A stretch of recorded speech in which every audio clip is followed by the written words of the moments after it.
आज हम व्याख्या करने जा रहे हैं कि जब हम कुंडली मिलान करते हैं और करने के बाद एक स्पेसिफिक नंबर के साथ डिसाइड कर देते हैं कि ये कुंडली मिल रही है या नहीं मिल रही है और उसके आधार पर विवाह हो जाता है।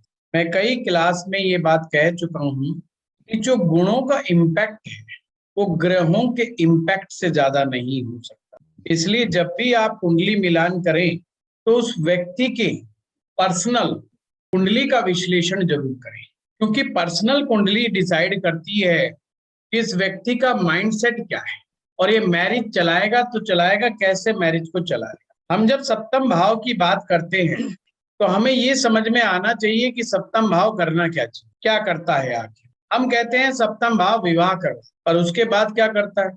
नमस्कार सर। नमस्कार। नमस्ते। नमस्कार। सप्तम भाव का कोई रोल तो बदलेगा नहीं। सप्तम भाव का लॉर्ड जो है वो डिसाइड करता है कि मैरिज कैसी रहेगी, वैवाहिक जीवन कैसा रहेगा। तो आज ही इसी ही बात को हम बहुत ही रूट लेवल से आरंभ करेंगे और आगे तक इसकी चर्चा जारी रखेंगे, क्योंकि बहुत से स्टूडेंट्स मेरे पास फोन आते हैं, वो उनका मानना ये है कि क्लास में जो चर्चा होती है वो समझ में आ जाती है, उस दिन का सूत्र भी समझ में आ जाता है, पर बाद में जब हम लगाने के लिए बैठते हैं तो रिजल्ट नहीं निकल के आते, या कई चीजें गुमराह हो जाती हैं। हम में से मैक्सिमम लोग जो वैवाहिक को अपनी कुंडलियों को देख सकते, मैच मेकिंग के लिए, कुंडली मिलान के लिए खुद से बड़ा एग्जाम्पल कोई नहीं हो सकता, क्यों वो व्यक्ति स्वयं अपने बारे में गहरे स्तर तक अपने आप को जानता। कभी कभी सामने वाला बोलने वाला व्यक्ति जो बात बोल रहा होता है, बात वही होती है, पर शब्दों के अर्थ उस ढंग से नहीं लिए जाते जिस तरह से लेना चाहिए, तो सामने वाले को बात समझ में नहीं आती। अतः इस चीज को जन्म पत्रिका में गहरे स्तर पर समझने के लिए खुद से बड़ा कोई एग्जाम्पल नहीं हो सकता, या वो व्यक्ति एग्जाम्पल हो सकता है जो आपके सबसे ज्यादा करीब, जो आपको मैरिज लाइफ के बारे में भी विस्तार पूर्वक चर्चा करता है, आपको अपने सुख दुख, कि वो अपनी मैरिज के बारे में क्या फील कर रहा, वो चीज जो है अगर आपको बता रहा है तो आप उनका चार्ट भी सामने रख करके उससे भी विश्लेषण कर सकते हैं। फिर भी मैं कहूंगा फर्स्ट प्रायोरिटी खुद की ही लीजिए, क्योंकि वो बहुत गहरे स्तर की बातों को बताता है। अब आज की जो कक्षा है, आप में से ही किसी एक विद्यार्थी की अनुशंसा थी, चाहते थे, तो उसी हिसाब से मैं इस बात को लेके चलूंगा, जो हम सभी के लिए बहुत अच्छा होगा कि जब हम एक जन्म पत्री मिला रहे होते हैं, हमारे सामने लड़का लड़की की कुंडली आ रही होती है, तो आखिर हम क्या करें। तो उनका क्वेश्चन ये था कि गुरुजी गुण मिलान तो मिला लिया, मान लीजिए 28 मिल गए, अब व्हाट इज द नेक्स्ट, क्या हम इसको ओके कर दें? तो उनका क्वेश्चन यही था।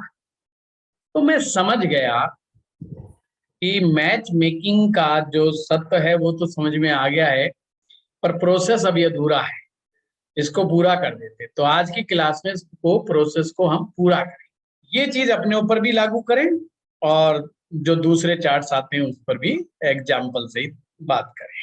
आज की क्लास इंटरेक्टिव क्लास ही होगी, आप लोगों से बातचीत होगी, क्योंकि मैं आज का पर्पज है आपको कुछ सूत्र दूंगा, उन सूत्रों को आप अप्लाई करना, कहाँ तक समझ में आ रहे हैं कहाँ तक नहीं है उसके विषय में चर्चा हो, ऐसी मेरी चाहत है।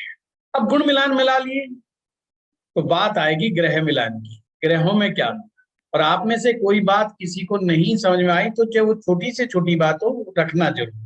मैं नहीं चाहता कि हमारी क्लास में मैरिज लाइफ से रिलेटेड किसी टॉपिक पे कोई चर्चा चले और वो चीज अधूरी रह जाए, बिना समझ में आए रह जाए, और बाद में वो बेचारे जो है बड़े परेशान हो, ऐसा मैं नहीं चाहता। कोई बात नहीं, जो होगा अभी डिस्कशन हो जाए। ध्यान रहे कि जब ज्योतिष में शादी की, विवाह की चर्चा चलती है तो बहुत बारीक बारीक परिभाषाएं होती है, कई चीजें देखने में एक जैसी लगती है पर होती नहीं, तो उसको भी क्लियर कर लेना। क्योंकि जैसे हम कहते हैं सप्तम भाव शादी का कारक, सप्तम भाव से शादी देखी जाती है, पर अब इसके तो आयाम कई हो गए। भाई शादी तो देखी जाती है, पर शादी में क्या क्या चीज है, शादी एक थोड़ी है कोई केवल, कि हमने एक शादी देख ली, शादी हो गई, मुद्दा तो है शादी को चलाना है, शादी को निभाना है। मैच मेकिंग का असली मकसद है क्या ये शादी ढंग से चलेगी, नहीं चलेगी तो कहां कहां दिक्कत आएगी। अब जब ये शब्द मैंने लगाया ना, ढंग से चलेगी, इसकी कोई कई सही सही परिभाषा नहीं। ढंग से सभी की चलती है और ढंग से किसी की भी नहीं चलती।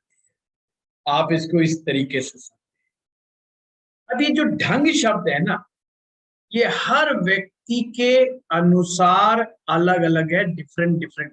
वो उस व्यक्ति की कुंडली डिसाइड करती है, किस चीज को ढंग मानता है, किस चीज को ढंग नहीं मानता है। किसी परिवार में आपने देखा होगा महिलाओं की ज्यादा चलती है। अब उस परिवार से जो बच्चे आएंगे और उसकी वाइफ भी अगर अपनी चलाने की कोशिश कोशिश करेगी, तो उसको बिल्कुल बुरा नहीं लगेगा, क्योंकि वो परंपरागत रूप से देखता आया है कि मेरी माँ ने डिसीजन लिया था, मेरी दादी ने डिसीजन लिया था, मेरी बुआ ने डिसीजन लिया था, उसके लिए प्रॉब्लम नहीं है। पर इसके विपरीत कोई दूसरा व्यक्ति अगर दूसरे बैकग्राउंड से आ जाएगा जहां पर पुरुषों की ही ज्यादा चलती है, उसके लिए उस महिला के साथ बहुत बड़ी समस्या खड़ी है। तो कुछ चीजें परिस्थिति जन्य हैं। जब हम कुंडली देख रहे हैं तो हमने ये देखना है ये लड़का या ये लड़की इन परिस्थितियों से कैसे निपट पाते हैं, कैसे नहीं निपट पाएंगे। तो 9 ग्रहों में से डिसाइडिंग कौन सा सबसे पहले हमने डिसाइडिंग प्लेनेट लेना चाहिए जब हम किसी लड़के या लड़की की कुंडली देख रहे हैं, या हम अपने बच्चे बच्चियों के लिए जीवन साथी ढूंढ रहे हैं, उस चार्ट में सबसे पहला प्लेनेट किसको लें, किसको प्रायोरिटी पे रखें, ताकि हम उससे आगे बढ़े। फर्स्ट स्टेप, इसको आज स्टेप लिख लेना, मैच मेकिंग कर देना। जो प्रेडिक्शन कर दोगे दाएं से बाएं नहीं होंगी, मेरी जिम्मेवारी है।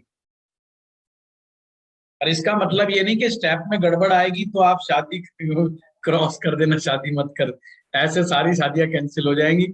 ऐसे नहीं करना, उन्हें समझाना है कि शादी कर ले बेटा, परंतु यहाँ यहाँ इस पॉइंट पे चैलेंज आएंगे और इस चैलेंज को ऐसे नहीं ऐसे सेट करना होगा। अगर तेरे बस की बात है तो देख ले, वरना मत चक्कर में पड़। 7 फेरे 7 वचन 7 ग्रह, तो उनमें से सबसे पहला कौन सा लेना चाहिए आप बताइए। ओनली फॉर मैरिज पर्पज चर्चा चल रही है, मैं कैरियर की बात नहीं कर रहा हूँ।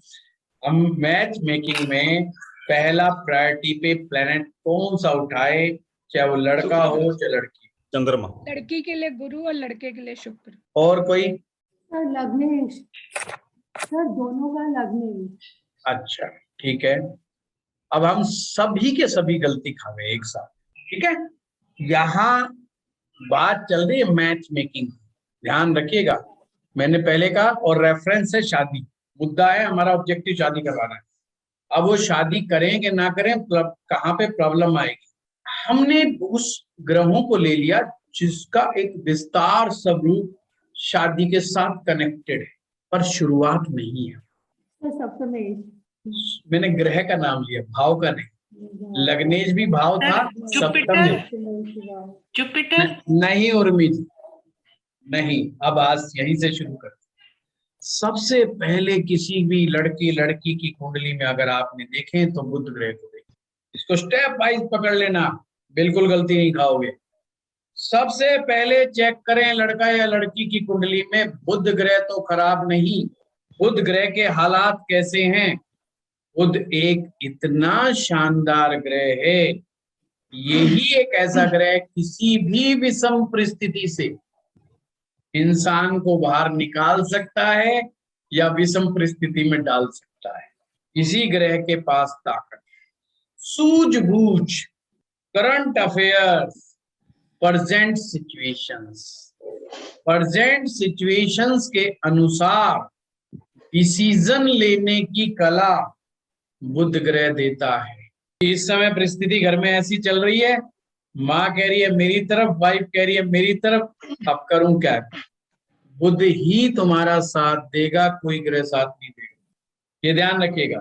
कभी कभी घर की विषम परिस्थितियां ऐसी होती हैं कि हम उस समय में इरिटेट हो जाते हैं, या तो माँ बाप से झगड़ा कर बैठते हैं या स्पाउस के साथ झगड़ा कर बैठते हैं, और किसी थर्ड पार्टी को जिम्मेवार मान करके अपनी मैरिज लाइफ खराब कर लेते हैं। पर उसकी जो जड़ थी वो बुध ग्रह था, और बुध ने साथ नहीं दिया। बुध अगर साथ दे जाता तो दिक्कत नहीं आती। तो जिन लोगों का बुध में गड़बड़ी होती है वो अक्सर ऐसे सिचुएशनल फैसले नहीं ले पाते और दिक्कत में आ जाते। अब कम्युनिकेशन स्किल तो इसका एक पार्ट है, मैं उस पर डिस्कस नहीं करूंगा कि ये लोग बड़े अच्छे कम्युनिकेशन में हो जाते हैं। मैं कहता हूं अगर सामान्य बुद्ध भी जिस व्यक्ति का है वो सिचुएशनली गुड डिसीजंस लेने वाला होता है। मरकरी, अब मुद्दा उठता है यार, ये इसका मतलब तो लगन कुंडली देखें फिर नवमांश कुंडली देखें, जब जाकर के समझ में आएगा कि बुद्ध कैसा है। आप लोग पुराने हैं, पढ़ रहे हैं, मैंने बुद्ध को देखने के बहुत सारे तरीके आप, अगर सामने व्यक्ति है तो उसकी पामिस्ट्री से देख लो, बुद्ध सबसे जल्दी पकड़ा जाता है। उंगलियों से देख लो, बुद्ध जल्दी पकड़ा जाता है। तो बुद्ध कैसे पकड़ा जाता है ये सबको मालूम है कि ये सबसे जो छोटी उंगली है, ये जो अपनी रिंग फिंगर के अपर फ्लेंज को टच करती हुई जानी चाहिए, इससे ऊपर जानी चाहिए। टच करनी, कम से कम टच कर गई सामान्य, इससे ऊपर चली गई, ठीक है, बेस्ट। इसका मतलब बुद्ध अच्छा है। पर चलो जी, हम तो ऐसे लड़का लड़की है कि सामने वो है ही नहीं हमारे सामने और हमें डिसीजन लेना है, उंगली नहीं है। तो आपने देखना है बुध ग्रह को जन्म पत्रिका में कहाँ बैठा है। बुध ग्रह हमेशा शुक्र से पीछे होना चाहिए या शुक्र के साथ होना चाहिए, ये सूत्र याद रखें। अब शुक्र और अगर बुध साथ है तो डिग्री वाइज बुध पीछे होना चाहिए। मान लीजिए 16 डिग्री का शुक्र है तो बुध 4 डिग्री का हो, 10 डिग्री का हो, 12 डिग्री का हो, चाहे 13 डिग्री का, पर 1 डिग्री हो जाए, पर पीछे होना चाहिए। अगर पीछे है तो बुध फर्स्ट क्लास। कितना साधारण सूत्र दे दिया आपको मैंने। कोई कौन सी राशि कहाँ बैठी, इवन चाहे वो मीन राशि में भी बैठा होगा ना बुध ग्रह, नीच का दिखाई दे रहा होगा, और बस ये देख लेना कि अगर वो शुक्र से पीछे है ना तो सामान्य बुध है, उसमें बुद्धि है, उसमें बुद्धि का अंश है, उसको निकम्मा मत मान। करेक्ट, बहुत सिंपल है, बहुत सरल है कि बुध शुक्र से पीछे होना चाहिए। तो बुध अच्छा, बस यहीं से डिसाइड हो गया। अबे कौन सी राशि में बैठा, कौन से भाव में, अबे कहीं बैठा, ये भी मैं आपको बता दूं। अगर ये अंश से शुक्र से आगे चला गया तो ऐसा आदमी गलत डिसीजन लेगा ही लेगा। अब मैं व्यापार की बात नहीं कर रहा हूं, मैरिज लाइफ को लेकर के भटकाव की स्थितियां आएंगी आएंगी, व्यक्ति के दिमाग इधर उधर दौड़ेगा और हो सकता है बुरी दशा के अंदर वो कोई ऐसी हरकत कर बैठे जो उसके लिए नुकसानदेह या उसके लिए अपमानजनक स्थितियां पैदा कर। तो ये चांसेस। तो अगर आप अपने बच्ची के लिए लड़का ऐसा ढूंढ रहे हैं तो समझ जाएंगे कि भाई ये लड़का जो है ना गड़बड़ कर सकता है और इससे हो सकती है ऐसी चूक हो सकती है ना। तो ये लड़का लड़की दोनों पे भी एप्लीकेबल है, ऐसा नहीं लड़के पे ही एप्लीकेबल है, लड़का लड़की किसी का भी बुध को आप चेक कर सकते हैं। पर ये ध्यान रखना इस बुध का और कहीं अप्लाई वैसे मत करना कि व्यापार करे कि ना करे, प्लान वो सूत्र अलग है। ओनली फॉर मैरिज पर्पज, क्या वो सिचुएशनली जब जीवन में पति पत्नी के बीच में मतभेद पैदा हो और तीसरी पार्टी चाय पानी ज्यादा पिलाना शुरू कर दे तो ऐसे में वो सही डिसीजन ले पाएगा या नहीं, ये मेन बस। नहीं तो अक्सर लोग गलती खा जाते हैं और सही सिचुएशन को अपने अनुसार सही समझने लग जाते हैं कि ये सिचुएशन बिल्कुल परफेक्ट आई है, जबकि वो सिचुएशन परफेक्ट ना हो करके उसको फंसाने वाली होती है। क्लियर बात, सो सिंपल।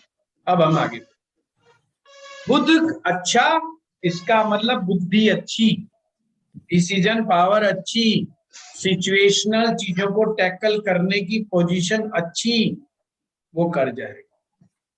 अब आते हैं दूसरे नंबर के ग्रह के ऊपर। कौन सा दूसरे नंबर का ग्रह है जो मैरिज को बताएगा? वो है नंबर 2 पे गुरु। अब गुरु को देखना है, फटाफट देखना है भाई गुरु को, गुरु क्या करे क्या ना करे। क्योंकि बुद्ध के पास जो चतुराई है वो आधी अधूरी चतुराई है, वो प्रेजेंट की चतुराई है, पर ओवरऑल ज्ञान, knowledge, who will score?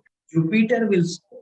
Jupiter अगर ज्ञान नहीं देगा, क्योंकि जुपिटर का ज्ञान आदि और अंत का ज्ञान है। जुपिटर को पता है ये चीज आज यहां से तो आरंभ हो गई, अब इसका अंत क्या होने वाला है वो भी बृहस्पति जानता है। तो वो सपोर्ट हमें चाहिए कि आज तो हम बुद्ध की चतुराई से कुछ इधर उधर बात कह के निकल लिए, बच गए, पर कब तक चलेगा ऐसा, इस पर सही सही विचार नहीं किया गया तो मामला हो जाएगा गड़बड़। समझ गए कि नहीं समझ गए बात? तो गुरु चाहिए। अब हम गुरु को देखें। गुरु को देखने का तरीका बड़ा आसान।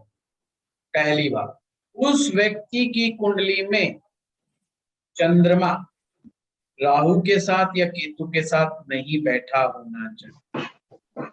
सिंपल, राहु के साथ केतु के साथ चंद्रमा नहीं बैठा होना चाहिए।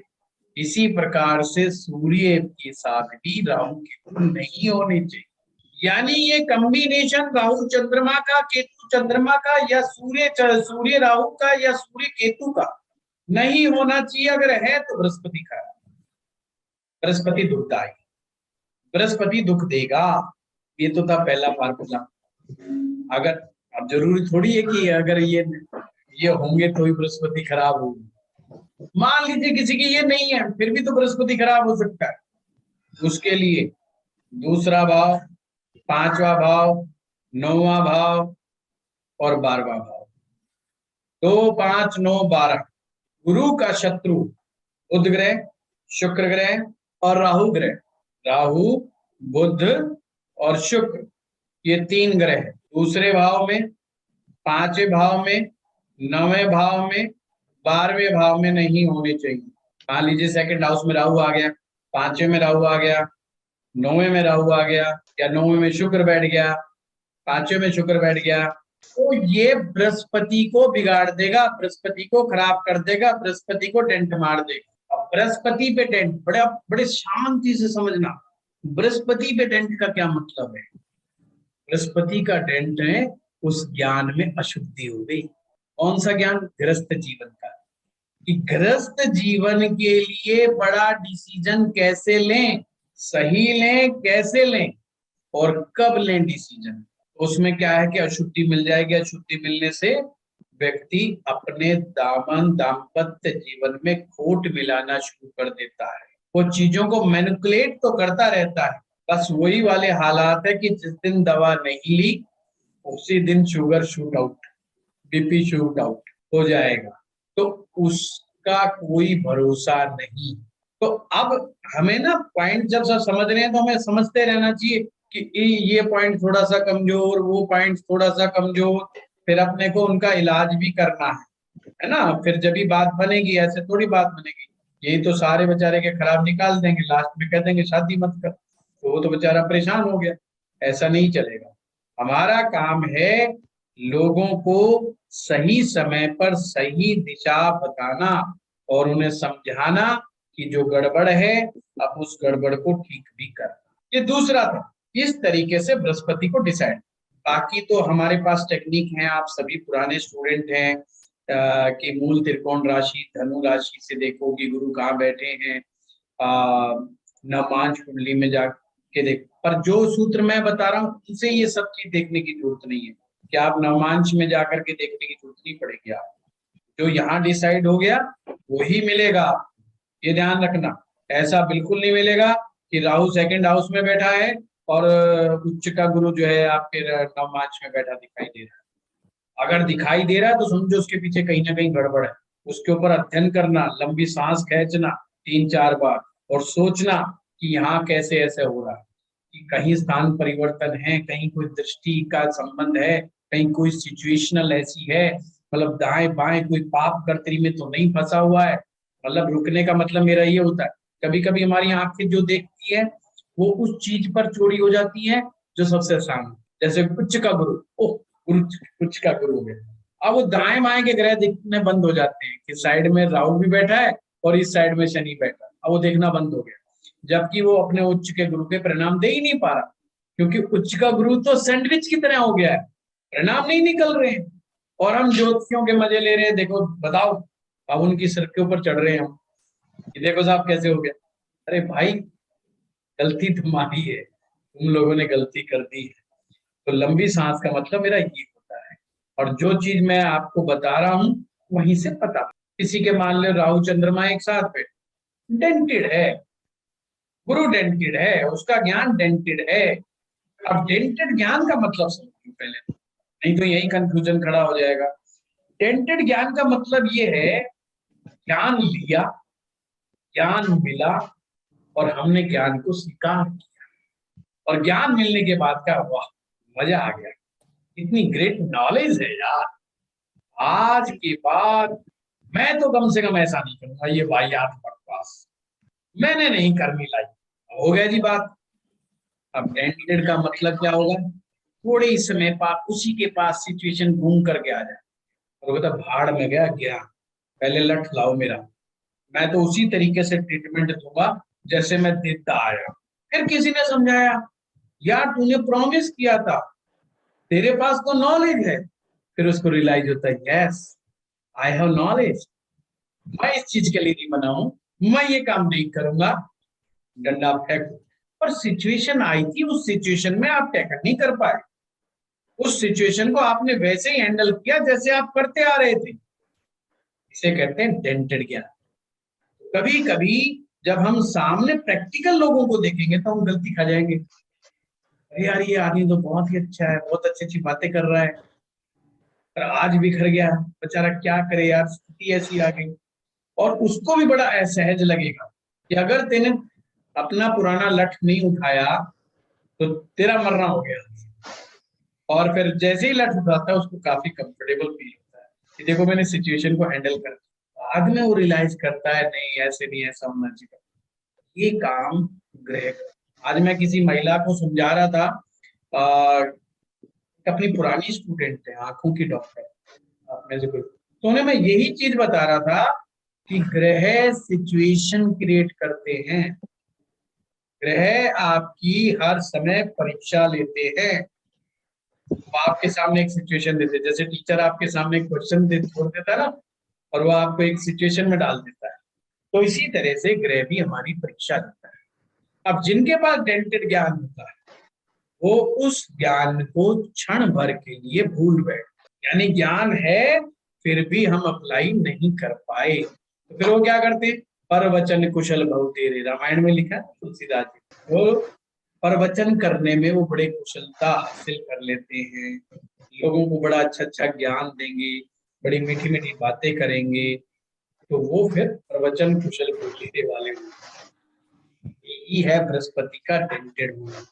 इसलिए कंफ्यूज मत होना, हो सकता है किसी व्यक्ति की कुंडली में राहु और गुरु एक साथ हो और आप कहें तो गुरु चंडाल की हो गई, पर आदमी बड़ा ही तपस्वी महसूस होता हो, बड़ा ज्ञानी महसूस होता हो, बड़े अच्छे अच्छे ज्ञान का भंडार लिए हुई बातें उसके पास हो, आप कंफ्यूज, यार गुरुजी कहते गुरु चंडाल दोष, और ये तो वास्तव में ज्ञानी आदमी निकला, इसके तो बस सरस्वती बैठी हुई है जीवा के ऊपर, जो बात करो उस शब्द का अर्थ इसको पता है, समझ लेना डेंटेड नॉलेज है।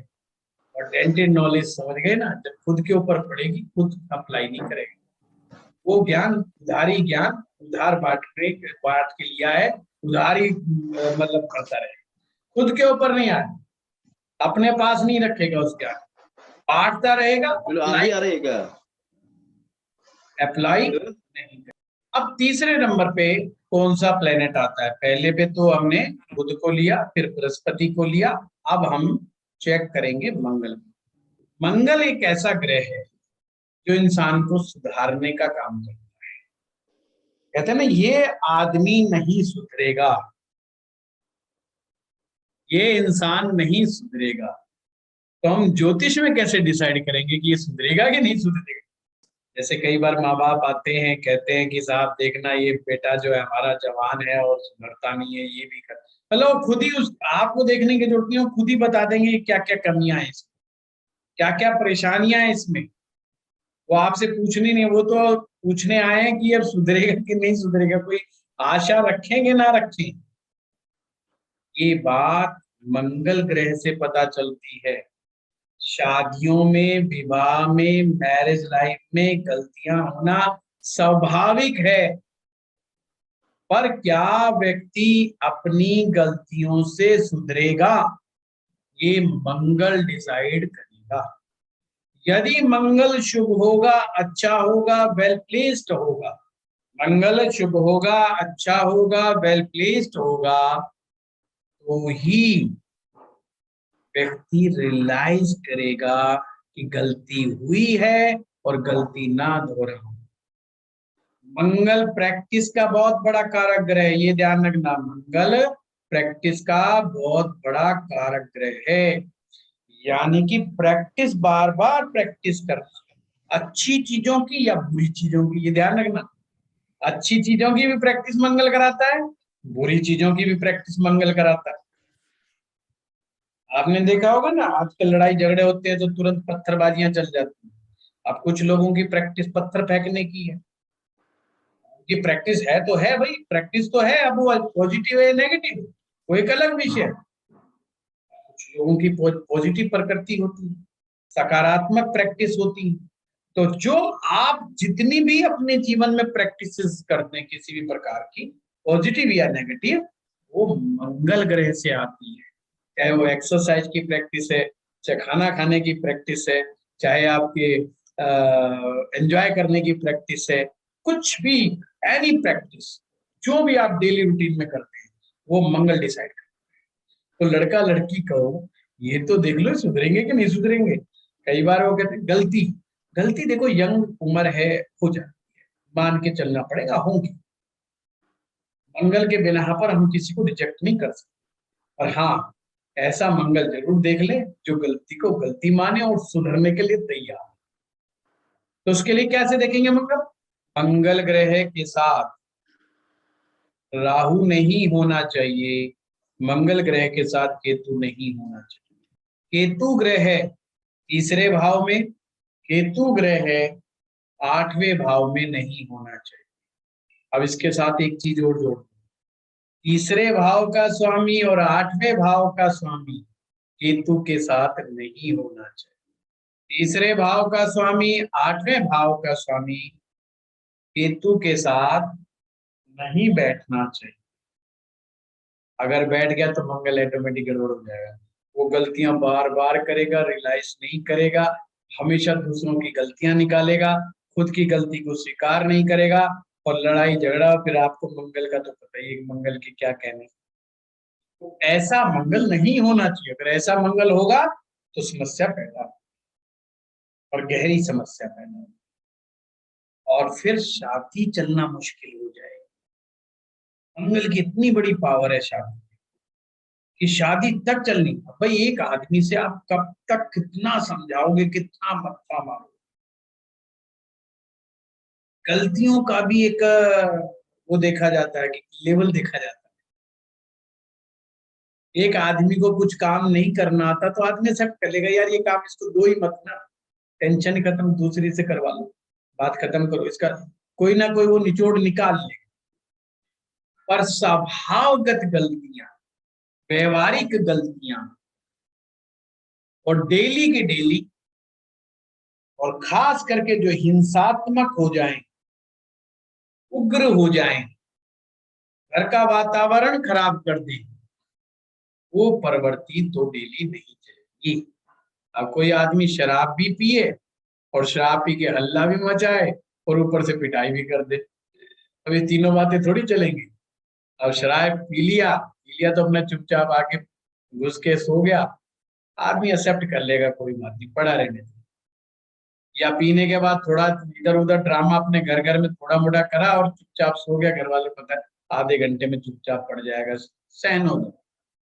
पर वो उसके बाद हिंसात्मक हो जाए और चीजों को इतना बिखेर के खड़ा हो जाए और फिर ये घटनाएं बार बार बार बार घटेगी तो सामने वाले का साथ रहना मुश्किल हो जाएगा। ये मंगल का अच्छा होना, मंगल का शुद्ध होना बहुत जरूरी है। तो मैंने क्या बताया, मंगल के साथ राहु केतु नहीं होना चाहिए, मंगल ग्रह के साथ राहु की युति या मंगल के साथ केतु की युति नहीं होनी चाहिए। केतु तीसरे भाव और 8वें भाव में नहीं होना चाहिए। जब मैं तीसरे भाव में केतु कह रहा हूं तो राहु 9वें में मिलेगा, ये ध्यान रखिएगा। केतु तीसरे में होगा तो राहु ऑटोमेटिक 9वें में मिलेगा, ये अंडरस्टूड बात है।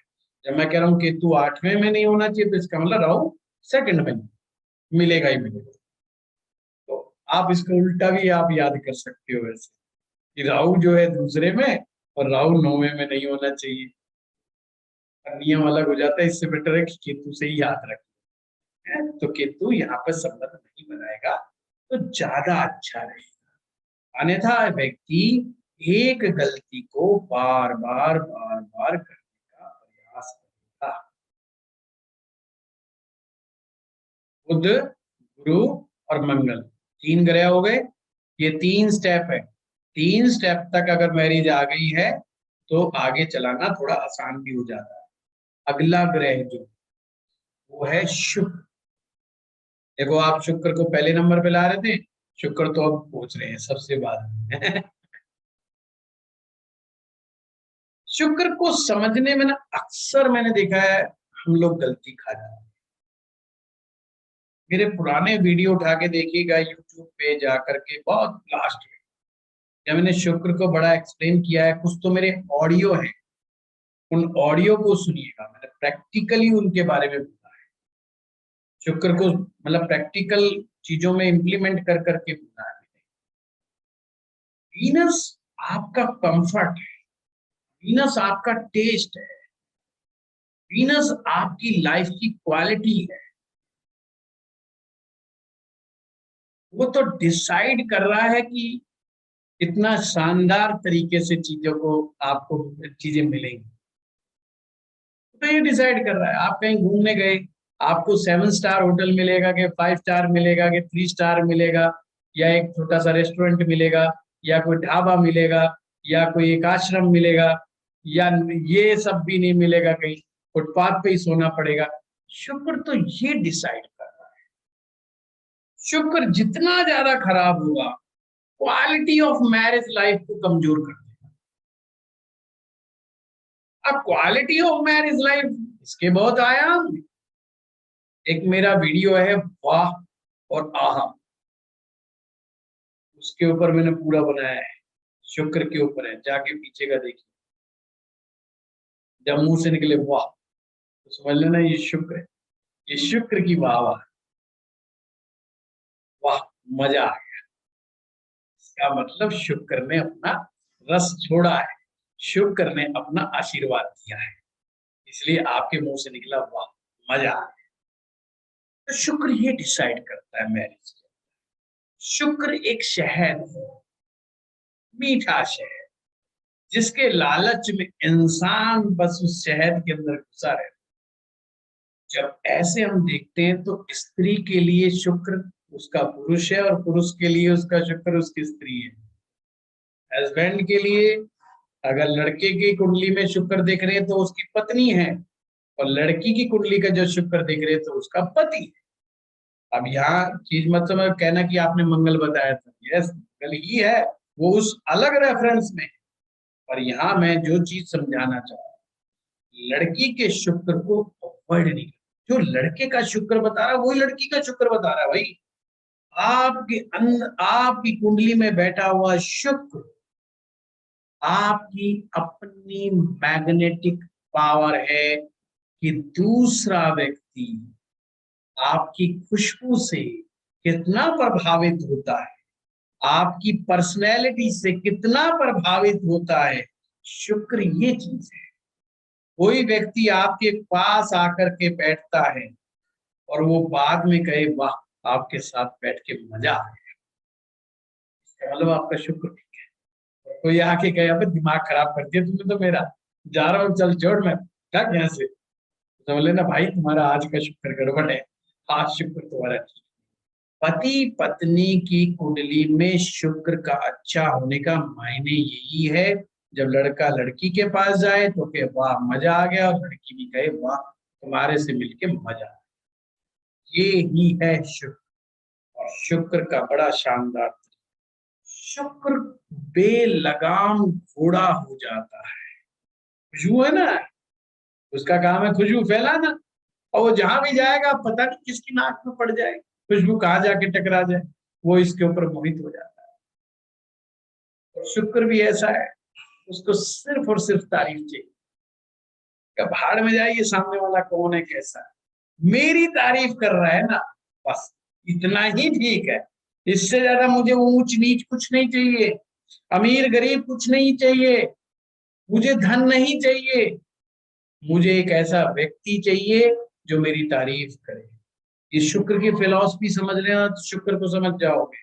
शुक्र को केवल प्रशंसा प्रिय है, कंफर्ट जोन प्रिय है, उसकी तारीफ प्रिय है। और वो तारीफ करने वाला महानिकम्मा ही क्यों ना हो, और शुक्र ये जानता भी कि हो कि ये महानिकम्मा आदमी है, फिर भी उसके ऊपर लट्टू रहेगा, फिर भी उस पर मोहित रहेगा। शुक्र जल्दी बेलगाम हो जाता है। तो इस बेलगाम घोड़े की नकेल कसने का काम बुध करता है।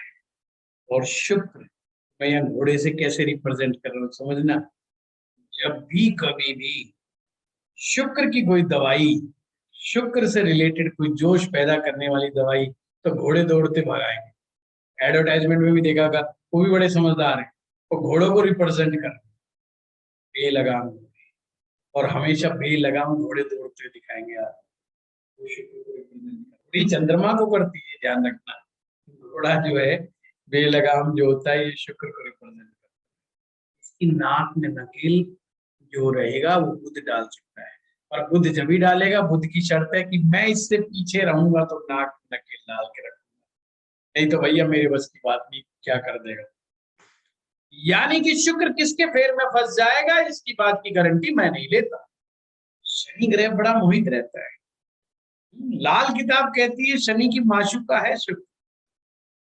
तो कारण है शनि ग्रह सप्तम भाव में आकर के दिग्बली हो जाते हैं, बड़े प्रसन्न, बड़ा अच्छा रिजल्ट देते हैं सप्तम भाव में।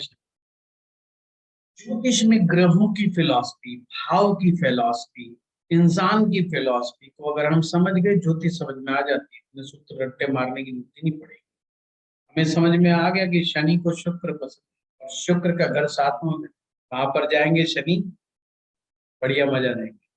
सेकंड हाउस शुक्र का है, वहां पर शनि जाएंगे, धन की वृद्धि करेंगे, धन की कमी नहीं छोड़ेंगे, पैसा जब चाहिए जब मिले। तो बुध ग्रह अगर शुक्र के पीछे होगा तो शुक्र की नाक में नकेल डाल करके रखेगा, तो उसको बेपरवाह नहीं होने देगा, उसको व्यथित, उसको खराब नहीं होने देगा। ध्यान रखें, संसार में जितनी ज्यादा कोई सुंदर चीज होगी, जितनी वैल्यूबल चीजें होंगी, उसी पर सबसे ज्यादा खतरा। आपकी पूरी कुंडली में सबसे ज्यादा वैल्यूबल ग्रह जो होता है वो शुक्र ही होता है। जीवन का आनंद, जीवन का ऐश्वर्य, जीवन का सौंदर्य वो शुक्र ही है। और हम सभी कहीं ना कहीं अंदर से यही तो जीवन से चाहते हैं।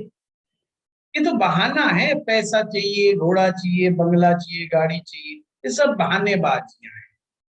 हमें लगता है इनके माध्यम से हमें मिल जाएगा, पर होता नहीं है, वो बात अलग है। तो सब बहानेबाजी चाहिए, तो हमें सबको आनंद चाहिए, प्रेम चाहिए, ऐश्वर्य चाहिए, तो नट शैल में तो हमें शुक्र चाहिए, और शुक्र के दुश्मन हजार। कुंडली में शुक्र बेचारा बहुत जल्दी फंस जाता है, बहुत रेयर केस होता है जब शुक्र बचता है। रेयर बोला है मैंने कुंडली में, जब आप सारे सूत्र लगा करके देखोगे तो पता चला शुक्र को कहीं ना कहीं से कोई ना कोई घेर के बैठा ही रहता है, कोई ना कोई उसमें दृष्टि जमा के बैठ ही जाता है। शुक्र के फंसने के चांसेस रहते हैं, मंगल कम फंसता है, ये भी बता दो। मंगल का तो एक दो पॉइंट ही है जो फंसा लेते हैं, बाकी नहीं है। दबंग है ना, लड़ने में आ जाओ, जो होगा देखा जाएगा, या तो मरेंगे या मारेंगे। अब शुक्र कहता है भाई मारा मुझे, प्रेम की बात करेंगे, शांति की बात करेंगे, बातचीत करेंगे बैठ कर। तो शुक्र डिप्लोमेटिक प्लेनेट टाइप का रहता है। वो कहता है लड़ाई झगड़ा मत करो यार, मिल बांट के कर लेते, छोड़ हटाओ, पंगे में मत। आपने डांसर देखे होंगे ना, कई बार डांस बेचारे डांसर करते डांस करती हैं, दो गुट अलग अलग आपस में भिड़ जाएंगे, तो डांसर कहती है तुम दोनों शांत हो जाओ, तुम दोनों की डिमांड पूरी कर दी जाएगी, तो दोनों का गाना बजा दिया जाएगा, टेंशन मत लो, तो झगड़ा मत करो, बस पहली शर्त झगड़ा मत करो। तो शुक्र की फिलॉसफी है आनंद ऐश्वर्य। अब हम आगे, शुक्र ग्रह कई कारणों से औरों से भी पीड़ित हो जाता है, कई इसके और भी सूत्र हैं, पर आज हम अगले सूत्र पे जो चर्चा करेंगे वो है सूर्य। सूर्य खराब नहीं होना चाहिए। यदि व्यक्ति की कुंडली में सूर्य खराब हो जाता है तो हैरेक हो बैठता है, इरिटेशन में वो पड़ जाता है, इरिटेट बहुत जल्दी हो जाता है, बहुत जल्दी फ्रस्ट्रेशन में आ जाता है, बहुत जल्दी घबरा जाता है, लैक ऑफ कॉन्फिडेंस, और कभी कभी गलत चीज को भी स्वीकार कर लेता है, इतना कॉन्फिडेंस लैक हो जाता है उसका। गलत को गलत और सही को सही कहने की क्षमता सूर्य से आती है। जब व्यक्ति का सूर्य कमजोर होता है तो घर परिवार के अंदर वो ये बात कहने की हिम्मत नहीं रखता, यानी कि गलत चीज को भी स्वीकार करता है, जिससे आगे चल करके बहुत बुरे परिणाम हो। कई बार इंसान देख लेता है कि मामला गलत जा रहा है, दाएं बाएं हो रही है मामला, पैसे के लालच में, धन के लालच में, या प्रसिद्धि की लालच में बोलता नहीं है, कुछ चुप रहता है, उसको लगता है चलो दिन निकल गया ठीक है, अगला दिन भी निकल जाएगा, समय निकल जाएगा, चालाकी से काम निकाल लो, अपना उल्लू सीधा कर लो, एक दिन हम राजा हो जाएंगे। ये चीज गलत है। सूर्य सिद्धांतवादी ग्रह, सिद्धांत को मनवाना सूर्य का काम। जब सूर्य पिट जाता है, परेशान हो जाता है, खराब हो जाता है तो दिक्कत। तो सूर्य कहाँ नहीं होना चाहिए? सूर्य के साथ शनि नहीं होना चाहिए, शनि ग्रह की दृष्टि सूर्य पे नहीं होनी चाहिए। इसका सबसे बड़ा कबाड़ा शनि और सूर्य, सूर्य का सबसे बड़ा कबाड़ा शनि और राहु कर देते हैं। शनि नीच, सॉरी, सूर्य नीच राशि का नहीं होना चाहिए, सूर्य 12वें भाव का नहीं होना चाहिए, सूर्य 8वें भाव का नहीं होना चाहिए, 8वें और 12वें का तो खास करके नहीं होना चाहिए। और तुला राशि यानी कि सप्तम भाव, तुला राशि नहीं होना, यदि तुला राशि में बैठा हुआ नहीं होना चाहिए। मान लीजिए किसी का मेष लगन है और तुला ऑटोमेटिक सप्तम भाव में पड़ेगी, वहां पर जाके सूर्य भी आ गया तो फिर ऊपर हो जाएगा, तो नहीं होना चाहिए। सर अष्टम का उच्च का सूर्य भी खराब है? देखिए हमेशा मानसी जी ध्यान रखिएगा, कोई ग्रह उच्च का होकर के सही प्लेसमेंट को नहीं प्राप्त करता तो भी उसको डेंटेड ही माना जाता है। मान लीजिए किसी व्यक्ति का सूर्य सप्तम भाव में उच्च का हो गया, यानी कि मेष राशि सप्तम भाव में फॉल कर रही है और वहां सूर्य बैठ गया, अब आपको क्या लगता है ये सूर्य बहुत अच्छा हो गया? सूर्य यहाँ पर आपके मैरिज के घर को भी बिगाड़ेगा और जो साइड इफेक्ट क्रिएट करेगा वो तो करेगा ही करेगा। तो हमेशा ऐसा नहीं है कि उच्च के ग्रह अच्छा ही परिणाम दें। ध्यान रखिए कोई बड़ा आदमी आपके घर में आता है तो उसकी सीट आपको बहुत ढंग से बनानी पड़ती है, उसको उठाना बिठाना बहुत सही जगह पर पड़ता है। आप उसके लिए एक साधारण सी चटाई नहीं दे के बिठा सकते। इसलिए जिस भाव में कोई ग्रह उच्च का बन करके आता है उस भाव का स्थान बहुत अच्छा होना। और सूर्य देवता, सूर्य नौ ग्रहों का राजा, हिज द किंग, और आपने सीट दे दी कहां पर सर? बोला शहर से बाहर शमशान भूमि में जाकर के आप आज गद्दा रिजाई लगाए। सूर्य भगवान शहर से बाहर, क्योंकि शमशान भूमि तो शहर से बाहर होती थी, वीराने में, जंगल में, वहां जाकर के अपना किया ठिकाना बना ले, भोजन हम पहुंचा देंगे। राजा कहेगा भाड़ में जा, हम तो जा रहे हैं। तो राजा नाराज होगा कि खुश होगा? बहुत सिंपल लॉजिकल चीज है। तो अष्टम में जब सूर्य जाएगा तो सूर्य बेचारा बहुत नाराज होगा। एक तो शमशान में सूर्य की इज्जत नहीं, शमशान में सूर्य की इज्जत नहीं, लोग डरते हैं मृत्यु से, और वो तो आंगन है मृत्यु का, जहां मृत्यु खेलती है। अब ऐसे में सूर्य जो कि जीवन दाता है, जो कि आत्मा का देने वाला है, जो हमारी आत्मा को रिप्रेजेंट करता है। अभी तो आत्मा का आरंभ, हमारे जीवन का आरंभ आत्मा से है, तो सूर्य तो आरंभ है और हम अंत की तरफ ले गए। देखिए सप्तम भाव में सूर्य जब होता है तो सांझ हो जाती है, सायकाल होता है, और अष्टम में जाकर रात और भी गहरी वो हो जाती है। कहने का मतलब तो यहाँ पर अच्छा नहीं माना जाता, इसलिए 12वें में भी ऐसे ही हालात रहते हैं। 12वां भाव जंगल है, वीराना है, वनवास जो भगवान राम को मिला था, वनवास है 12वां। इसीलिए 12वें में आकर के सूर्य जो है बेचारे बड़े परेशान हो जाते हैं। जंगल में कौन हमारी पूजा करेगा, कौन हमारी आरती करेगा, कौन हमारी सेफ्टी करेगा? सूर्य को बिल्कुल मजा नहीं आता। इसलिए मैंने आज की क्लास में क्या बताया, ग्रह की फिलॉसफी, भाव की फिलॉसफी और इंसान की फिलॉसफी, यानी यूनिवर्सल फिलॉसफी, इनको समझ लो, ज्योतिष अपने आप आ जाए। Simple logical things.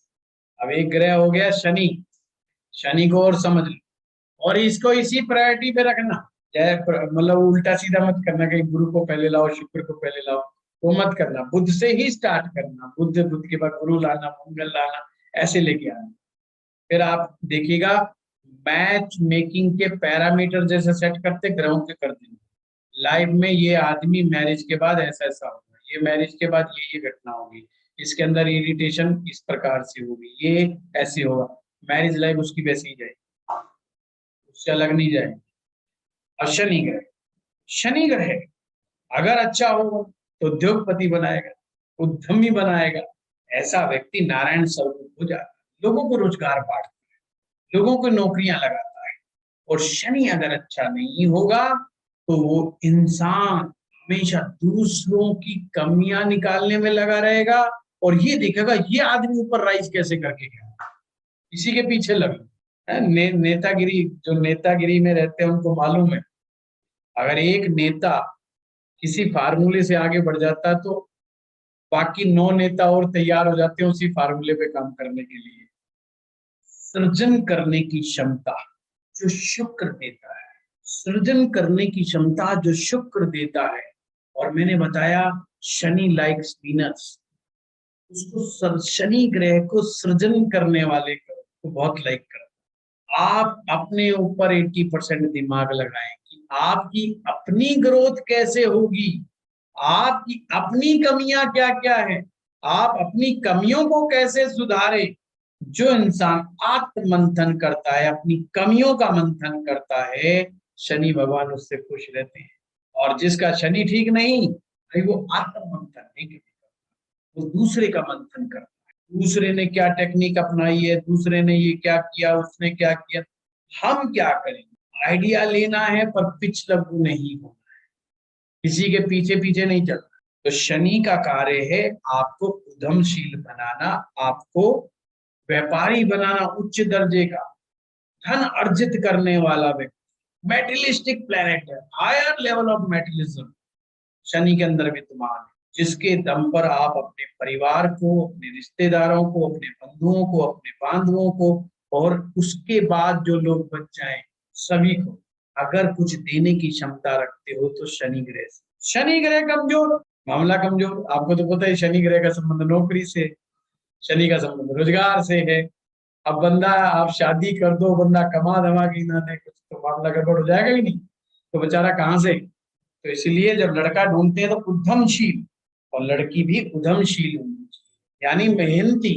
उद्यमशील का मतलब मेहनती, कर्म क्षेत्रीय, कर्म कर्म की तरफ जा, कर्मठ होनी चाहिए। एक लाइन में कहा जाए तो कर्मठता उसमें होनी चाहिए। अब ये कैसे चेक करेंगे, एक लाइन में बताऊं, ये देख लो, राहु ग्रह शनि से आगे होना चाहिए, शनि से पीछे राहु होगा, शनि को दाग लगेगा। राहु शनि से आगे होगा, शनि बल्ले बल्ले, बंदा मेहनती, आंख बंद करके लगा रहेगा, उसको कोई मत काम कर ले, वो लगा ही रहेगा। उसको धक्के मार दो फिर भी कमा के लाएगा, उसको गालियां दो फिर भी कमा के लाएगा। वो बिना कमाए नहीं रह सकता, उसकी खोपड़ी में हमेशा कमाई, पैसा, रुपया, मेहनत लगी रहेगी। वो बचपन से ही तैयार हो जाएगा, जिंदगी में मुझे मेहनत करनी है भाई, मेहनत का कोई सब्सिडी। शनि की फिलॉसफी क्या है? कर्म। शनि की फिलॉसफी है मेहनत, और वो उसके दिमाग में है। ऐसे लड़का चेक कर लेंगे, गारंटी है गड़बड़ नहीं होगा। भविष्य तक है, 24 साल के लौंडे का भविष्य तय कर दोगे कि ये 42 साल की उम्र में ये कर जाएगा, तो कर जाएगा। शनि अच्छा होना चाहिए। शनि अच्छा नहीं, कभी नौकरी इधर लगेगा, कभी छोड़ेगा, कभी भागेगा, कभी पेट में दर्द, कभी मालिक की शक्ल अच्छी नहीं लगेगी, कभी शहर अच्छा नहीं लगेगा, कभी उसको पानी शूट नहीं करेगा, कभी उसे पेट में दर्द हो जाएगा। भैया बहुत बड़े ड्रामे होगा, काम नहीं करेगा। अब जितना ज्यादा बड़ा डेंट लगेगा, अब शनि जितना ज्यादा खराब होता चला जाएगा, उतने ही हालात खराब होते जाएंगे। ये हमेशा ध्यान रखें। इसीलिए शनि राहु जब एक साथ बैठते हैं तो उन लोगों की जिंदगी में बड़े उतार चढ़ाव रहते हैं। उन लोग काम को लेकर के बड़ी समस्याएं रहती हैं, उनको बेचारों को काम सेट करने में बड़ी तकलीफें आती हैं। ठीक है, आज की क्लास विद्वान व्यक्तियों के द्वारा दिया गया ज्ञान, अनुभव सिद्ध ज्ञान है, ना ये केपी है, ना ये क्या कहते हो जेमिनी है, ना ये और कुछ है। सिंपल सिंपल टॉपिक, कोई रट्टाफिकेशन नहीं, किसी डिविजनल चार्ट में घुसने की जरूरत नहीं, कहीं दाएं नहीं कहीं बाएं नहीं, 5-7 सूत्र हैं, रट्टा मार लो, आंख बंद करके देख लेना, सूत्र बिल्कुल अप टू डेट। ठीक है, और अप्लाई करके देखना, मजा आए। प्रताप जी ठीक है? ठीक है सर। मैं तो सर देख रहा हूँ कि एक बुध को छोड़ के बाकी सब मेरे में खराब।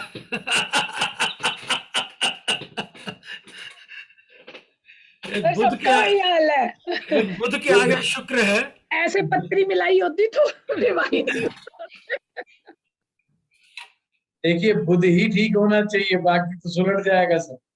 जी सर बुध तो अस्त ही होगा, सूर्य के साथ होगा तो अस्त होगा ही कभी। ऐसे कैसे होगा ना जी, आप पिटवाओगे मुझे कहीं ना कहीं, ऐसा मत बोलो।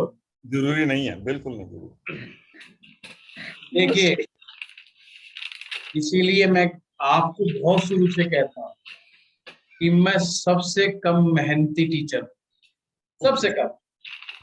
कारण है आप जिसको इतने आसान आसान सूत्र हाथ में लगे पड़े हैं, ठीक है, आ जाएगा बेचारा जंगल के अंदर जड़ी बूटियां खोजता हुआ है, और फिर चेलों को भी ले जाए पहाड़ के ऊपर, तो भाई क्या बस।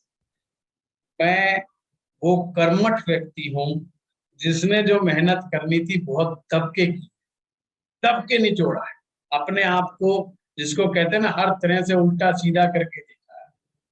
और फिर जब लास्ट में जब मुझे लगता है कि ये चीज इतनी आसानी से हो सकती है, तो फिर मुश्किल का है। हमारे फिजिक्स के एक लेक्चरर, मुझे मेरे ऊपर उनका बड़ा प्रभाव रहा है, फिजिक्स के एससी शर्मा, सुभाष चंद्र शर्मा जी थे, वो फिजिक्स पढ़ाते थे। उनका ना पढ़ाने का बड़ा ही अतरंगा स्टाइल था फिजिक्स। बाकी लोग तो बड़े इंग्लिश मैन बन करके इंग्लिश टू इंग्लिश डेफिनेशन बताना, डेरिवेशन भी इंग्लिश, हिंदी नहीं बोलना, बिल्कुल भी अपना रौब दिखाना कि हम तो लेक्चरर हैं और हैं। अब हम जैसे लोग जो एक छोटे शहर से निकले हुए लोग जो +2 किए, उनके लिए बड़ा टिपिकल हो जाता था आगे चल करके फिजिक्स के कंसेप्ट को समझ। तो हम क्या करते थे, रट्टे मारते थे, भाई पास तो होना है ना, एग्जाम तो क्लियर करना है, तो रट्टा मार के रट भी लेते थे, लिख भी लेते थे, सारे काम पर मेहनत के दम पे कर रहे होते थे। पर हमें नहीं मालूम होता था इस ये पट्टे का इसका उपयोग कहाँ होगा। ये लॉ इस मशीन में लग रहा है, तो इस मशीन में लॉ लग तो रहा है, हो भी रहा है, पर यार ये होगा कैसे, ये प्रैक्टिकली कैसे होगा यार, ये तो ये करके दिखा रहा है। फिर हम जब किसी असली मशीन को चलते हुए देखते थे, फिर हम भूल जाते थे, अबे ये कहाँ से आ गया, अरे ये कैसे जनरेट, अच्छा। तो वो जब बताता था वो सिंपल हिंदी में, भाई देखो ये तार यहाँ से जा रही है, इसने ये किया, इसने ये किया, ओ समझ में आ गया। इसके लिए तो हम इतने दिनों से रट्टा मार मार पागल हो रहे थे। तो वो जब मुझे हम लोगों को इतनी खुशी मिलती थी उसके लेक्चर से, यार ले यार हम तो इतनी मेहनत में लगे पड़े हैं और इसने तो 2 मिनट ही लगाए हैं बच्चे ने, इंड्यूस फोर्स ही समझा दिया, आज लॉर्ड बता दिया, आज कपलिंग किसे कहते हैं, ये कपलिंग होती कहाँ है, कहाँ यूज होती है, ट्रेन के डिब्बों में कैसे जोड़ा जाता है। अरे माई बाप, अरे हम तो यहाँ और लेक्चरर रटा रहे हैं, इतने टाइप की कपलिंग है, ये फलानी कपलिंग है, इसमें बिजली का बटन दबा दो, इसमें ये कर दो, इसमें मैग्नेट भी लगा दी, इसमें इलेक्ट्रिसिटी दो। अरे भाई ये तो बताइए कहाँ यूज होती है, हम प्रैक्टिकली कहाँ देखे इसको। और वो प्रैक्टिकली बताते थे, रेलवे स्टेशन पे जाके देखो इस तरह की जो वेल्डिंग लगी होती है ना, ये फलानी वेल्डिंग होती है, ये सीमलेस वेल्डिंग होती है, ये स्पॉट वेल्डिंग होती है, फलाना वेल्डिंग होती है। अच्छा तो ये वेल्डिंग यहाँ काम आती है, अब समझ में आया। तो हमें बड़ी खुशी मिलती थी यार, अब समझ में आ रहा है कि इंजीनियरिंग पढ़ने से फलानी चीज कहाँ पर यूज। ऐसे ही ज्योतिष के अंदर हम बड़ी बड़ी डेफिनेशन, बड़े बड़े चीजों को पढ़ लेते हैं, परंतु छोटी सी लॉजिकल चीजों अगर हमारे हाथ में लग जाए तो ज्योतिष का सफर आसान हो जाता है। हाँ बिल्कुल ठीक बात। और कुंडली आई मैच मेकिंग, और हमारे हिंदुस्तान में तो एक परंपरा है मैच मेकिंग, जरा देखना 2 नजर मारना, अब उसे पता नहीं 2 की नजर 4 घुमानी पड़ती है, वरना फिर 2 नजर में तो आदमी गुण मिला के छोड़ देता है। अब उसमें जल्दबाजी में डिसीजन भी लेना है।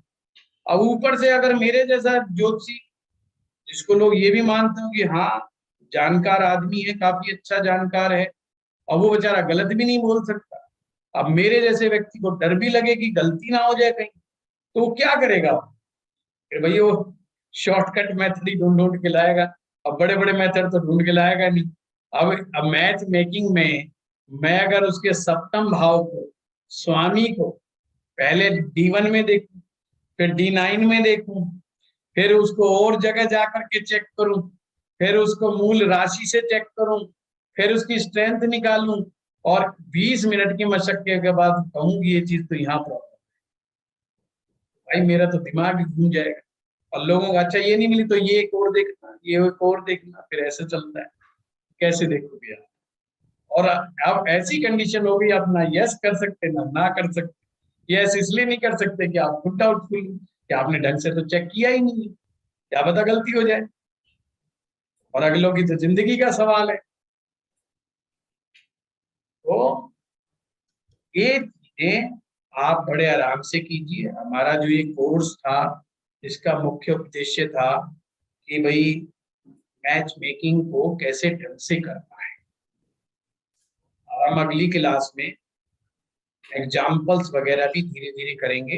एक लड़का लड़की की कुंडली लगाएंगे, किसी की आप लोग भी ला सकते हो, मेरी तो लाने की आदतें बहुत है, मेरे भरोसे छोड़ोगे तो शायद कुंडली नहीं आएगी, तो आप ही ले करके जिनके रिजल्ट आपको मालूम, इनकी मैरिज लाइफ खराब चल रही है या इनकी मैरिज लाइफ अच्छी चल रही है, और उनको सूत्रों पे लगा करके पहले से ही बता कि भाई कहाँ कहाँ प्रॉब्लम है, और प्रॉब्लम है तो मैरिज में कहाँ, ये भी पता लगाना है।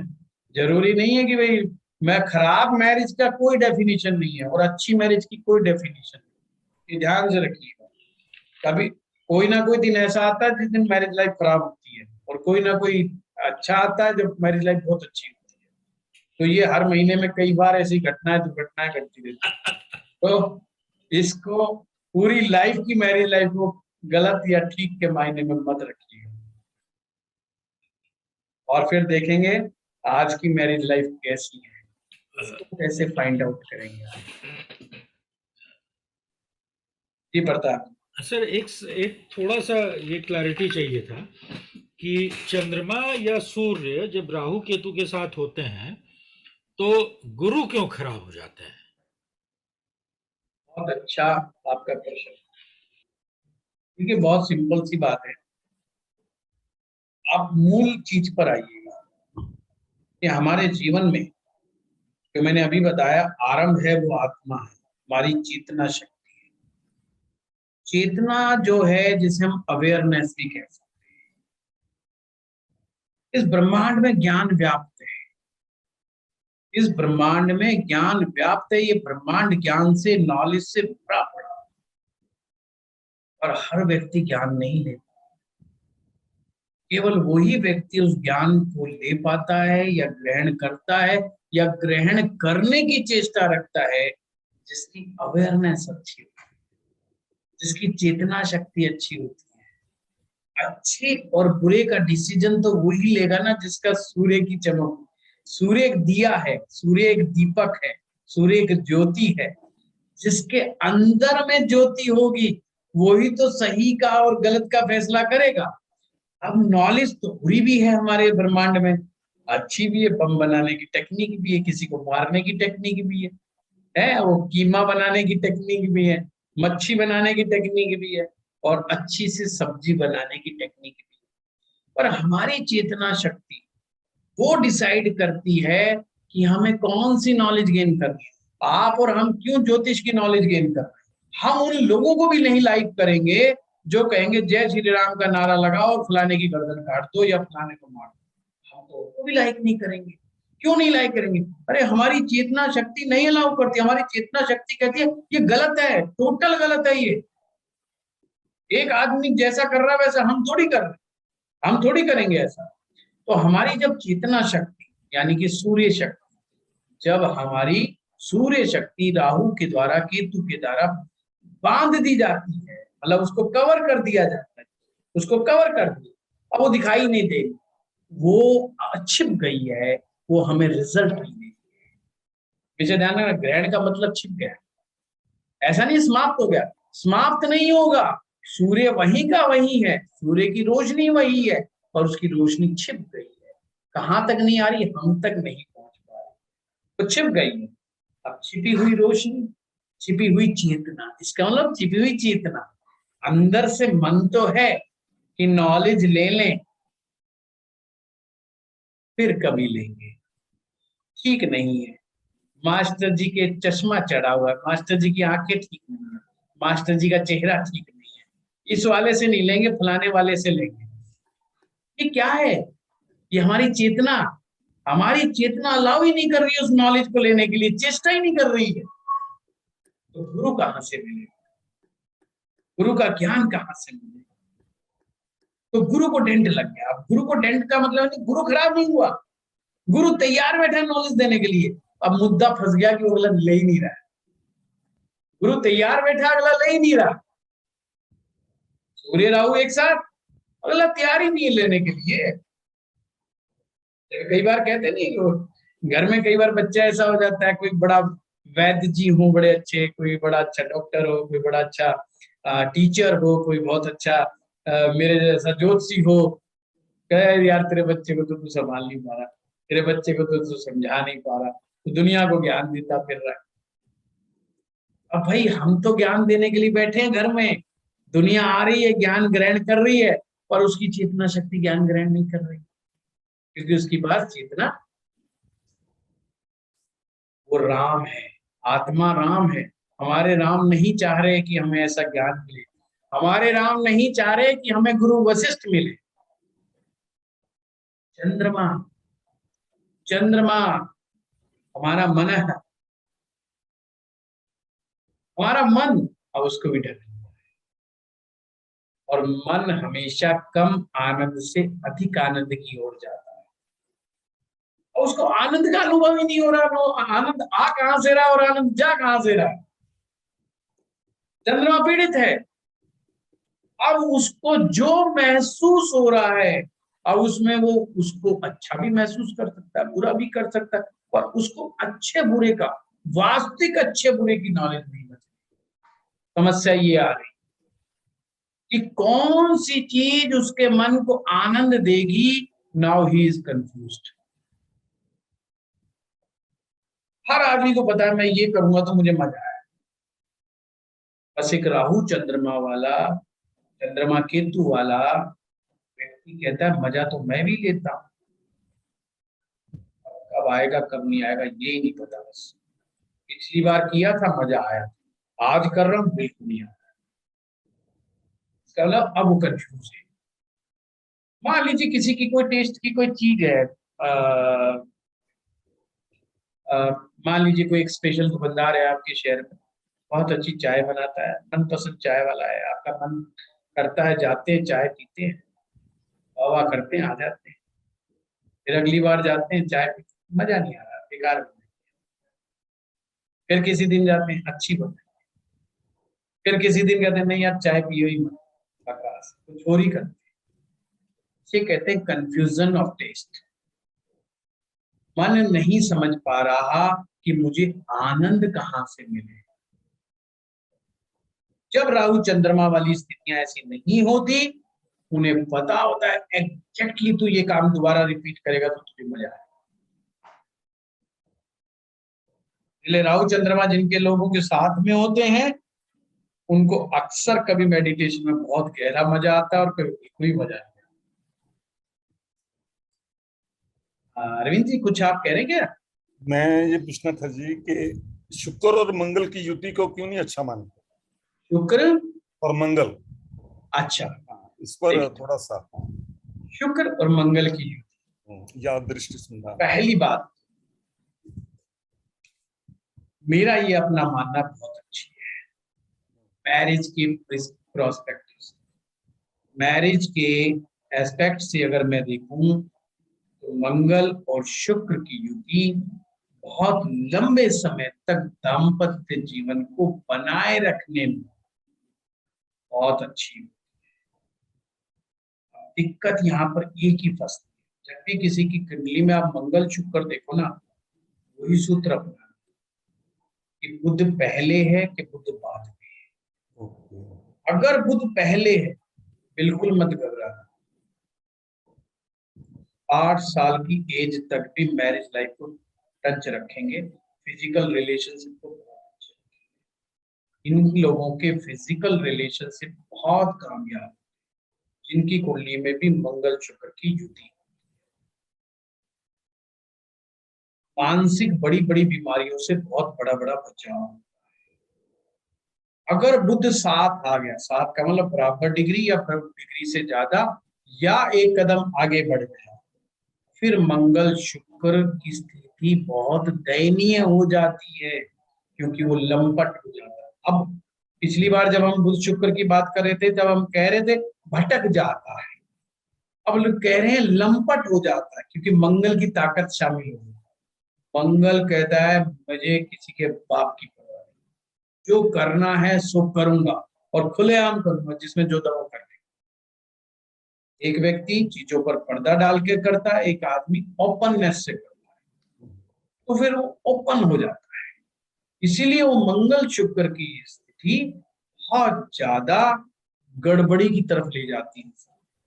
मीन्स अब वो परवाह नहीं कर रहा रिलेशनशिप में मेरे कौन लग रहा है कौन नहीं लग रहा, मेरा क्या संबंध बनता है, नैतिक मूल्य क्या है, मेरे सामाजिक मूल्य क्या है, कानूनी हिसाब किताब क्या है, वो इन सब चीजों से ऊपर उठ जाता है। वो फिर थोड़ा स्वतंत्र इस माइंड से हो जाता है कि वो बेपरवाह होता है। अब इस मामले में अगर यही युति किसी लड़की की, स्त्री की कुंडली में बन जाती है, तो समाज के लिए एक बहुत बड़ी चिंता का विषय बन जाती है, क्योंकि वो जो भी कर रही होती है वो सब ओपन कर रहे, छिपा के कुछ नहीं। वो कहते जाओ मैं जो कर रहा है। अब ऐसी स्थितियों को देख करके कुछ विद्वानों ने मंगल शुक्र की युति को कहा। अब इसकी फिलॉसफी में जाएंगे। शुक्र क्या है? मैग्नेट, खुशबू है। और मंगल कौन है? ऊर्जा। मंगल को ऊर्जा, योद्धा। अब वो जो ऊर्जा आ गई ना, वो योद्धा के हाथ में आ गई, उसके बाद तलवार भी है, उसके बाद गदा भी है, वो लड़ने मरने से बिल्कुल नहीं डरता, वो बहुत बोल्ड हो गया है। ये तो इसका एक नेगेटिव रूप है। पॉजिटिव एस्पेक्ट, जीवन में भोग के लिए योग की आवश्यकता है। और योग का मतलब है आपके शरीर में 7 धातुएं बैलेंस रूप में यौगिक रूप से काम करनी चाहिए, आपस में मिल करके उनमें एक तारतम्यता होनी चाहिए, एक सिस्टम होना चाहिए। हर धातु दूसरी धातु को पुष्ट करनी चाहिए, तो ही जीवन में भोग को भोग पाओगे। और शुक्र को भोगने की ताकत मंगल में है।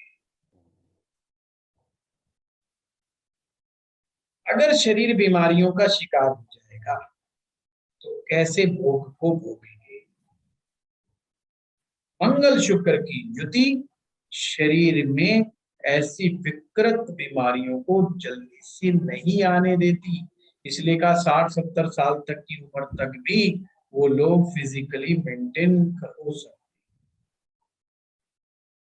उनको दिक्कतों का सामना नहीं करना। शर्त यहाँ पर एक है, बुध ग्रह शुक्र से पीछे होना चाहिए, शुक्र ग्रह नीच राशि में नहीं तो फिर तिथियां बहुत गलत हो जाती हैं। मंगल शुक्र की एक खास बात ये भी है, ये लोग फिर जो चीज इनको जिंदगी में चाहिए होती है भोग से रिलेटेड, चाहे वो दाम दे के हो, चाहे पैसा दे करके हो, चाहे लठ मार के हो, जैसे मर्जी हो, ये इनकी इन प्रकार है, इन्हें फिर चाहिए। तो वो इसलिए उसको उस निगाह से इसको अच्छा नहीं माना जाता। पर इस पॉइंट पर पहुंचने से पहले टर्म्स एंड कंडीशन जरूर लगा देना, केवल मंगल शुक्र देख के मत। Thank you sir. ये ध्यान भी रखना है, शुक्र बहुत आध्यात्मिक ग्रह है, ये भी ध्यान रखना है। अध्यात्म की यात्रा शुक्र ही आरंभ करता है, तो इस बात को भी कभी नहीं भूलना। ये भी आखिर गुरु। यस, गुरु है। Thank you. Okay, thank you. चलो चलते हैं।